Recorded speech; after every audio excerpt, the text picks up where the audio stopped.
नमस्कार, news world की big debate में आपका स्वागत है और मैं राजेश सोनी। और आज का हमारा डिबेट का विषय है एमपी में नमो। तो देखिए, आपको बता दें कि 2 दिवसीय दौरे पर भोपाल आ रहे प्रधानमंत्री नरेंद्र मोदी के लिए तैयारियां जोरों पर हैं। प्रधानमंत्री नरेंद्र मोदी 23 फरवरी की शाम छतरपुर से भोपाल आएंगे, जहां वे कुशाभाऊ ठाकरे कन्वेंशन सेंटर में सांसदों, विधायकों और संगठन के महत्वपूर्ण पदाधिकारियों के साथ बैठक करेंगे। पीएम मोदी के दौरे को यादगार बनाने के लिए सरकार और संगठन दोनों ही पूरी ताकत के साथ लगे हुए हैं। शहर की साज सज्जा हो या फिर कुशाभाऊ कन्वेंशन सेंटर में, सभी जगहों पर पीएम मोदी के लिए खास तैयारियां की जा रही हैं। तैयारियों में कोई चूक ना हो, जिसकी निगरानी खुद सरकार और संगठन के मुखिया कर रहे हैं। और इसी कड़ी में सीएम डॉक्टर मोहन यादव और प्रदेश अध्यक्ष बी डी शर्मा ने पीएम के आगमन को लेकर तैयारियों का जायजा लिया। सीएम मोहन यादव ने पीएम का एमपी की धरती पर स्वागत करते हुए और उनके दौरे को ऐतिहासिक बतलाया। और आपको बता दें कि राजधानी में हो रहे निवेश के महाकुंभ में पीएम की उपस्थिति बेहद खास हो जाती है। निवेश को लेकर मंथन होगा और ऐसा पहली बार होगा जब एमपी में इतने बड़े स्तर पर ग्लोबल इन्वेस्टर समिट का आयोजन होने जा रहा है। देश विदेश से बड़े बड़े उद्योगपति जीआईएस का हिस्सा बनेंगे। और आपको बता दें कि एमपी की संभावनाओं का क्षेत्र कहा जाता है। एमपी के पास वो तमाम उपलब्धियां हैं जो निवेशकों को अपनी ओर आकर्षित करती हैं। अब सरकार की ये कोशिश क्या रंग लाएगी, इसी पर आज हम चर्चा करेंगे। दो खास मेहमान भी हमारे साथ जुड़ेंगे, लेकिन उससे पहले हम आपको सीएम ने क्या कहा, वो जायज़ा लिया है जाकर, वो सुनवाते हैं और बताते हैं कि कितना खास है पीएम का ये जीआईएस से पहले दौरा। तो देखिए, मध्य प्रदेश में प्रधानमंत्री नरेंद्र मोदी पहुंचेंगे और आपको बता दें पहले छतरपुर, और छतरपुर में बागेश्वर धाम में एक कैंसर हॉस्पिटल का उद्घाटन करेंगे। और उसके बाद भोपाल आएंगे और भोपाल में वहाँ पर वो जीआईएस में शामिल होंगे। पीएम मोदी के 2 दिवसीय दौरे को लेकर तैयारियां बहुत ज़ोरों पर हैं। 23 फरवरी को छतरपुर पहुंचेंगे प्रधानमंत्री नरेंद्र मोदी। छतरपुर में बागेश्वर धाम कैंसर अस्पताल का करेंगे शिलान्यास। और राजधानी भोपाल में सांसद, विधायक और संगठन के पदाधिकारियों के साथ करेंगे बैठक। 24 फरवरी को राजधानी भोपाल में जीआईएस में शामिल होंगे प्रधानमंत्री नरेंद्र मोदी। सीएम डॉक्टर मोहन यादव ने पीएम के आगमन की तैयारियों का जायजा लिया। रविवार का दिन उन्होंने कहा है कि ऐतिहासिक है और पीएम मोदी के 2 दिवसीय दौरे को लेकर जिस तरह की तैयारियां हैं, आपको बता दें कि सुरक्षा के भी कड़े इंतजामात हैं। और निवेश, देश विदेश से आने वाले निवेशक जीआईएस में शामिल होंगे। और आपको बता दें, जिसको लेकर प्रधानमंत्री नरेंद्र मोदी का ये दौरा बेहद ही अहम माना जा रहा है।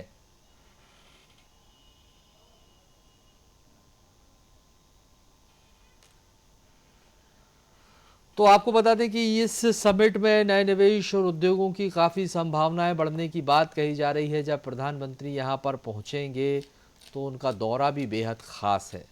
और तरह तरह के इंतज़ाम प्रधानमंत्री की आगमन को लेकर किए हैं। सुरक्षा के ख़ास इंतज़ाम किए गए हैं और 3 स्तरीय सुरक्षा घेरा जिस तरह से बनाया जाएगा, यातायात पूरी तरह से प्रतिबंध जो नियम है वो लागू किए गए हैं। तो ये सारी तैयारियां हैं यहाँ पर प्रधानमंत्री के दौरे को लेकर। हमारे साथ मेहमान जुड़ गए। मेहमानों का परिचय आपसे करवाते हुए हम चर्चा को आगे बढ़ाते हैं। हमारे साथ बीजेपी प्रवक्ता मंजरी जैन जी हैं। मंजरी जी, आपका बहुत बहुत स्वागत है। और शीता शरण सूर्यवंशी जी, कांग्रेस प्रवक्ता हमारे साथ हैं। सूर्यवंशी जी, आपका भी बहुत स्वागत है। आप दोनों मेहमानों का स्वागत करते हैं। पहले मंजरी जी, आपके पास आना चाहूँगा। यानी कि एक लंबे समय से इंतज़ार किया जा रहा था जिसको लेकर, और राजधानी भोपाल को सजाया गया है एक दुल्हन की तरह। और अब इसमें प्रधानमंत्री नरेंद्र मोदी भी शामिल होने वाले हैं। और 2 दिवसीय पीएम का ये मध्य प्रदेश दौरा जीआईएस से पहले। और आपको बता दें कि अब जब पीएम जीआईएस में पहुंचेंगे तो मंजरी जी, कितना खास हो जाता है प्रधानमंत्री का यहाँ पहुंचना, और कितना असरदार रहेगा जब पीएम जीआईएस में पहुंचेंगे? देखिए, डॉक्टर मोहन यादव जी लगातार इन्वेस्टर समिट कर रहे हैं और मध्य प्रदेश को एक औद्योगिक हब बनाने की तरफ जो उनका प्रयास है, तो मोदी जी के आने से इसको और ज्यादा बल मिलेगा। और मैं समझती हूँ कि आने वाले समय में मध्य प्रदेश जो है एक नए कलेवर में हमारे सामने होगा। यहाँ के युवाओं के लिए रोजगार के नए अवसर होंगे और मध्य प्रदेश जो है वो एक आर्थिक शक्ति के रूप में भारत के अंदर जो है अपनी एक साख बनाएगा। जो हम तीसरी अर्थव्यवस्था की बात माननीय मोदी जी लगातार कर रहे हैं, उसमें एक बड़ा योगदान मध्य प्रदेश का होगा। तो निश्चित तौर पर मध्य प्रदेश जो है हर तरह से विकास कर रहा है, चहुमुखी विकास कर रहा है। और अब जिस तरह से माननीय डॉक्टर मोहन यादव जी लगातार औद्योगिक जो यात्राएं और सबमिट कर रहे हैं, तो मैं समझती हूँ कि ये मध्य प्रदेश के लिए स्वर्णिम काल होगा। जिस स्वर्णिम मध्य प्रदेश की बात करते हम लोग आ रहे थे, उसके लिए ये एक मील का पत्थर साबित होगा। देखिए, कहाँ बीमारू राज्य से हम विकसित राज्य की तरफ आए और हमने वो वातावरण तैयार किया, वैसी सब सुविधाएं देने का जो प्रयास रहा भारतीय जनता पार्टी की सरकार का, तो निश्चित तौर पर अब उसका वो दिखने लगा है खाका, कि हमने जो खाका खींचा था उसकी तस्वीर अब सामने आने लगी है। और आने वाले समय में और भी हमें बहुत अच्छा कुछ मध्य प्रदेश के लिए देखने को मिलेगा। अगर हम देखते हैं इंफ्रास्ट्रक्चर के ऊपर भी काफी कुछ काम हुआ है। मध्य प्रदेश की आर्थिक व्यवस्था को भी सुधारने का जिस तरह से लगातार भारतीय जनता पार्टी की सरकार काम कर रही है, और अब युवाओं के लिए जिस तरह से काम किया जा रहा है कि उनको रोजगार के अवसर कैसे प्राप्त हो, छोटी छोटी इंडस्ट्रियां लगाई जाए। जैसे बड़ी इंडस्ट्री आती है तो निश्चित तौर पर जो हमारी छोटी इंडस्ट्रियां होती है उनको काम मिलता है, उनको जो मटेरियल तैयार करवाना होता है, तो बड़ी इंडस्ट्रियां जो है वो छोटी इंडस्ट्रियों से ही सहयोग लेती हैं। तो निश्चित तौर पर उन लोगों को रोजगार मिलेगा। और जो युवा मध्य प्रदेश के बाहर जाकर रोजगार ढूंढते थे, अब मुझे लगता है कि आने वाले कुछ समय बाद हम देखेंगे कि हमारे युवा मध्य प्रदेश में ही काम कर रहे हैं। मध्य प्रदेश जो वैश्विक स्तर पर अपनी एक पहचान बना रहा है। वैश्विक स्तर पर मध्य प्रदेश पहचान बना रहा है, ये आपका कहना है। और मध्य प्रदेश जिस तरह से संभावनाओं का क्षेत्र है, अब आप ये कह रहे हैं, और इसका जीआईएस जितने बड़े लेवल पर होने वाला है, इसको लेकर आप लोग ये कह रहे हैं कि मध्य प्रदेश में रोज़गार को बढ़ावा मिलेगा और युवाओं को भी बेसब्री से इंतज़ार है। और अब आपसे समझना चाहेंगे कि कितने युवाओं को इसमें रोज़गार मिलने वाला है और साथ ही स्थानीय लोगों को क्या प्राथमिकता दी जाएगी। मंजरी जी। कि निश्चित तौर पर देखिए, जब हम मध्य प्रदेश की जब बात कर रहे हैं, स्टार्टअप नीति की जब हम बात कर रहे हैं, तो निश्चित तौर पर यहाँ से लोगों को देखिए, जैसे मान लीजिए अगर कहीं फैक्ट्री लगती है, बड़ी यूनिट लगती है, तो वहाँ जो आसपास के लोग हैं उनको एक बड़ा रोजगार मिलता है। लोग बाहर से भी आते हैं, वो लोग, उनको रहने के लिए जगह चाहिए होती है। कुछ लोगों को यहाँ से रोजगार मिलता है, उसमें नौकरी मिलती है, काम मिलता है। छोटी यूनिट से वो उनके साथ जुड़कर काम करती है, तो एक बड़े लेवल पर ये काम होता है। तो जो हमारी 10.2 की नीति के तहत तकरीबन 10,000 स्टार्टअप की जो स्थापना की जानी है, तो उसमें जो 10.2 की जो बात की जा रही है, तो इसमें 10,02,000 रोजगार तैयार होंगे और लोग इससे प्रदेश के युवाओं के लिए एक बड़े स्तर पर जो है रोजगार मिलेगा। तो जो माननीय प्रधानमंत्री जी आत्मनिर्भर भारत की बात करते आए हैं, और ये कहा करते थे कि हम युवाओं को नौकरी मांगने वाले हाथ नहीं बनाना चाहते, सिर्फ वो नौकरी मांगे, बल्कि वो अपने पैरों पर खड़े हो और 4 लोगों को और रोजगार दें, अपने साथ 10 लोगों को और रोजगार दें। तो वो जिस आत्मनिर्भर भारत की बात करते थे, वो संकल्पना अब पूरी होती दिख रही है। हेलो। तो देखिए, जिस तरह से आप ये कह रहे हैं, और हमारे साथ सूर्यवंशी जी भी जुड़े हुए हैं। सूर्यवंशी जी, आपसे समझना चाहेंगे कि आप लोग बार बार ये कह रहे हैं कि मध्य प्रदेश में निवेश आ रहा है, और निवेश जो सरकार की जो कोशिशें हैं, और आप लोग जिस तरह से सवाल लगातार उठा रहे हैं, इन सवालों को लेकर आपसे समझना चाहेंगे। भाई, अभी देखा जीतू पटवारी जी भी यही कह रहे थे, उन्होंने भी सवाल, तो कुछ मजबूत आधार है इसका? कोई डाटा है आपके पास जिसके आधार पर आप ये कह रहे हैं कि सरकार बस सिर्फ दिखावा कर रही है निवेश के नाम पर, ज़मीनी स्तर पर इसकी कोई हकीकत नहीं है और ये निवेश दिखाई नहीं देता?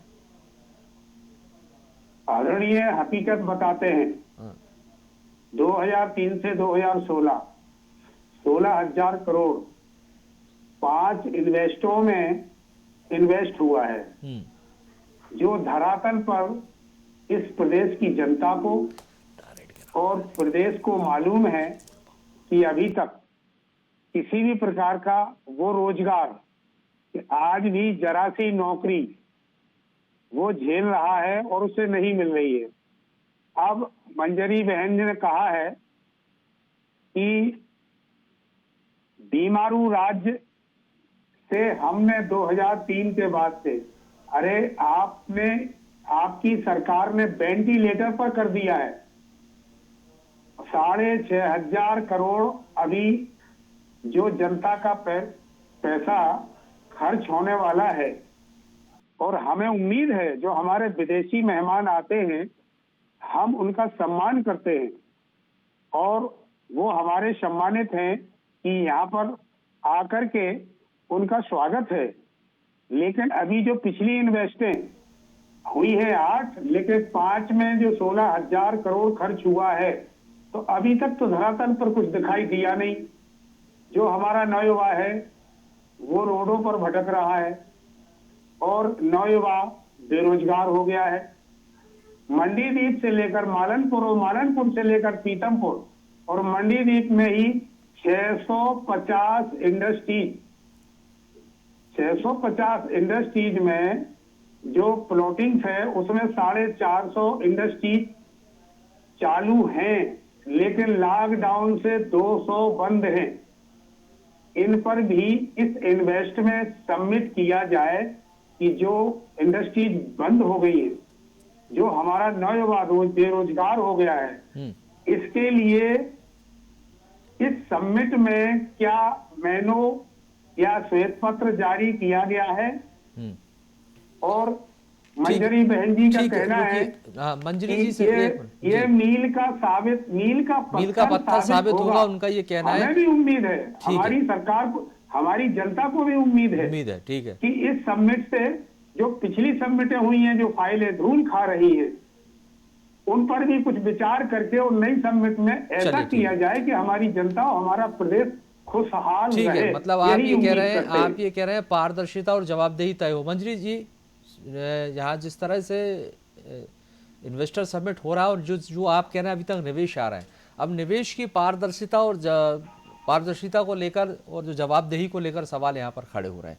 अब आपसे पूछना चाहेंगे, जिस तरह से ये कह रहे हैं, तो जितने भी अभी निवेश को लेकर एमओयू साइन हुए हैं, तो ये कैसे जनता तक पहुंच सकेंगे? इसको लेकर कोई नीति तैयार की गई है या कोई एजेंसी है जो ये जनता तक पहुंचा जा सके, एक सच सामने आ सके, एक आंकड़ा सामने आ सके, जिससे भरोसा भी हो जाए, जो ये विपक्ष जो सवाल उठा रहा है वो खत्म हो जाएंगे?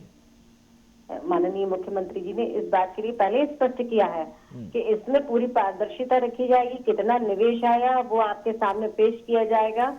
तो निश्चित तौर पर देखिए, पूरी ईमानदारी के साथ, पूरी लगन के साथ, क्योंकि हमारी नीयत ठीक है, हम ईमानदारी से काम करते हैं, हमारी नीति ठीक है, क्योंकि हम ईमानदारी और सकारात्मकता के साथ काम करते हैं। तो निश्चित तौर पर आपके सामने बहुत ही सकारात्मक जो है परिणाम आएंगे। लेकिन कांग्रेस के पास कुछ नहीं, उनको सिर्फ आरोप प्रत्यारोप करना है। आप तो ये बताइए, हमारी तो 20 साल से सरकार थी, सबसे ज्यादा तो आप रहे, लेकिन आपने ऐसे प्रयास क्यों नहीं किए? इस प्रदेश को, इस देश को बेरोजगारी की तरफ धकेलने वाले तो कांग्रेस के लोग हैं। आपने तो महापाप किया है, देश को पिछड़ा किया और मध्य प्रदेश को तो बिना राज्य बनाकर दिया था। आज मध्य प्रदेश को यदि हमने उस लायक बनाया है कि आज विदेश से भी लोग आ रहे हैं, यहाँ निवेश करने के लिए आकर्षित हो रहे हैं। जापान जैसे देश, 60 देशों के लोग आ रहे हैं, उद्योगपति आ रहे हैं, वो यहाँ निवेश करने के लिए तैयार है, बड़े बड़े उद्योगपति आ रहे हैं। तो निश्चित तौर पर कहीं ना कहीं मध्य प्रदेश वो ये कह रहे हैं हम इस समिट का स्वागत करते हैं, लेकिन ये पारदर्शी तरीके से हो तो वो ये कह रहे हैं, विपक्ष का ये कहना है कि हम स्वागत करते हैं। पारदर्शिता के साथ काम हुए हैं। पहले भी 1,52,000 करोड़ के जो है हमारे मध्य प्रदेश की धरती पर आए हैं और लगभग 2.5 लाख लोगों को इसमें जोड़ा गया। और मैं आपको एक बात बताऊं कि कांग्रेस सिर्फ नकारात्मकता की राजनीति करती। कांग्रेस द्वारा निवेशकों को डराया जाता है और मध्य प्रदेश की छवि खराब करने की कोशिश की जाती है, जबकि अच्छा काम है। अगर आप जनता को नेता है, मुद्दे की बात करें, आदरणीय मुद्दे की बात, चलिए जल्दी से जाने से कुछ नहीं होता है। मैं आपको बताऊं, 2,55,00,000 करोड़ का इनका इन्वेस्ट आया और आज की तारीख में 3 लाख करोड़ का इन्वेस्ट हो गया है। विज्ञापन 33 लाख करोड़ का बताया जा रहा है। तो ये सरकार की नीति और इनका जो प्रोपेगेंडा है और इनका जो एजेंडा है, ये कागज कुछ कह रहे हैं, विज्ञापन कुछ कह रहा है। चलिए मैं रोकना चाहूंगा कुछ तकनीकी खामियां। बहुत बहुत शुक्रिया आप दोनों ही मेहमानों का हमारे साथ चर्चा में शामिल होने के लिए। तो देखिए, जिस तरह से आपको बता दें कि निवेश को लेकर तैयारियां हैं और बड़ा एक जीआईएस समिट होने वाला है, और उससे पहले प्रधानमंत्री का 2 दिवसीय दौरा, सीएम ने इसे ऐतिहासिक दौरा बताया है। और ये कहा जा रहा है कि पीएम जब यहां पर पहुंचेंगे तो जीआईएस पर उनका इस दौरे का बेहद असर होगा, रोजगार की संभावनाएं बढ़ेंगी और प्रधानमंत्री के दौरे को लेकर तैयारियां भी जोर शोर से हैं। फिलहाल के लिए बहुत बहुत शुक्रिया। आगे की खबरों के लिए आप देखते रहिए न्यूज़ में।